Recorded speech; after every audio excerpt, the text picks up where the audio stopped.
او بل باید حالاتو ته وکتلی سي. یو ورځ یو صحابي راجګ په حضرت عثمان رضی الله عنه باندې په ډک مجلس کې د حضرت عثمان رضی الله تعالی عنه د ورور په اړه باندې انتقاد. حضرت عثمان رضی الله عنه ډیر ورته په قهر سه. ورسته چې کله مجلس خلاص، له مجلس نه ورسته حضرت عثمان رضی الله عنه دغه منتقد راوغوښته. دوی ورته ویل ګوره زه خبر درته وکوم، دغه انتقاد وخت غواړي. تا ته اوس ښه معلومیږي چې دلته په مسلمانانو کې د کفارو له طرف نه دسیسې روان دي، خلک په تفریقو باندې ویشي. که ته په هغو له مخې په ما باندې انتقاد وکړې، دا خو یو د خلکو ته یو شی په لاس باندې ورکړې.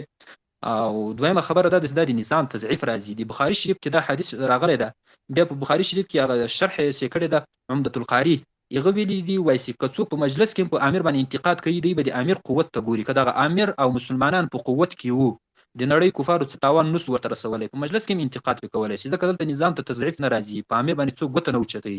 او که داسې وخت وو چې ته پوهېږي چې ما دغه انتقاد له ګټې نه تاوان زیات لري دې نظام لپاره، او ته وایې چې ما سالم انتقاد ده، بیا په ده باندې انتقاد په دې مجلس کې مه کوه، بلکې یو طرف ته ګوښه یې بوځه او بیا هغه انتقاد پرې وکړه. یو بل حدیث هم راغلی ده، مېرمنین شیخ صاحب هم ویلې ده، یو څوک انتقاد وایي چې په خپل ورور باندې کوي، موږ به تاسې عامه خبر به وکړو په عام مجلس کې. اوس تا سره 15 شل نفره ناست دي، تا په ورور کې ګناه ده، دغه ورور ته خو به ته نصیحت کوې که نه؟ دا نصیحت که ته په مجلس کې ورته وایې چې څومره اثر لري او دی د خپلې ګناه نه اوړي که نه اوړي، او که ته یو طرف ته ګوښه کې ورته ووایې نو څومره اثر لري، هم به اثر ولري، هم به یې تا شکرانه ادا کړي او هم به له یې ګناه نه واوړي.